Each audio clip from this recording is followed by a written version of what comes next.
So ಯಾಣಕ್ಕೆ ಬಂದಿದ್ದು. ಇಲ್ಲಿ ಯಾಣ ಹತ್ರ ಮಕ್ಕಳು ಸ್ವಲ್ಪ ನೀರಲ್ಲಿ ಆಟ ಆಡ್ತಿದ್ರು, ತುಂಬ ಖುಷಿಯಾಗಿತ್ತು. ಅದಕ್ಕೋಸ್ಕರ ಇಲ್ಲೊಂದು ಬ್ರೇಕ್ ತೊಗೊಂಡು ಸೊ ಮಕ್ಕಳು ಇಲ್ಲೇ ಸಿರ್ಸಿಯರು ಅಂತೆ. ಸೊ ಖುಷಿ ಆಗ್ತೈತೆ. ಹಾಯ್ ಮಾಡಿ ಹಾಯ್ ಮಾಡಿ ಹಾಯ್ ಮಾಡಿ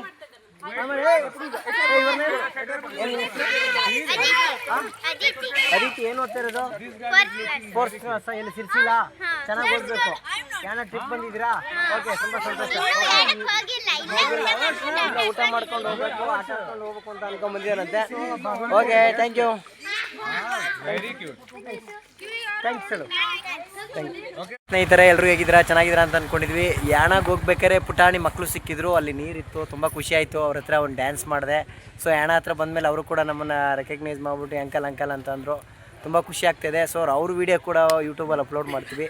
ಅವರು ಕೂಡ ಚೆನ್ನಾಗಿ ಓದಲಿ, ಅವ್ರ ಮುಂದಿನ ಭವಿಷ್ಯ ಒಳ್ಳೆ ರೀತಿ ಇರಲಿ. ಮೊಬೈಲಿಗೆ ಜಾಸ್ತಿ ಅಡಿಕ್ಟ್ ಆಗೋದು ಬೇಡ ಮಕ್ಕಳು. ಒಳ್ಳೆ ರೀತಿ ಓದಿ ಅವ್ರು ಚೆನ್ನಾಗಿರಬೇಕು ಅನ್ನೋದೇ ನನ್ನ ಆಸೆ. ಎಲ್ರಿಗೂ ಬಾಯ್. Thank you.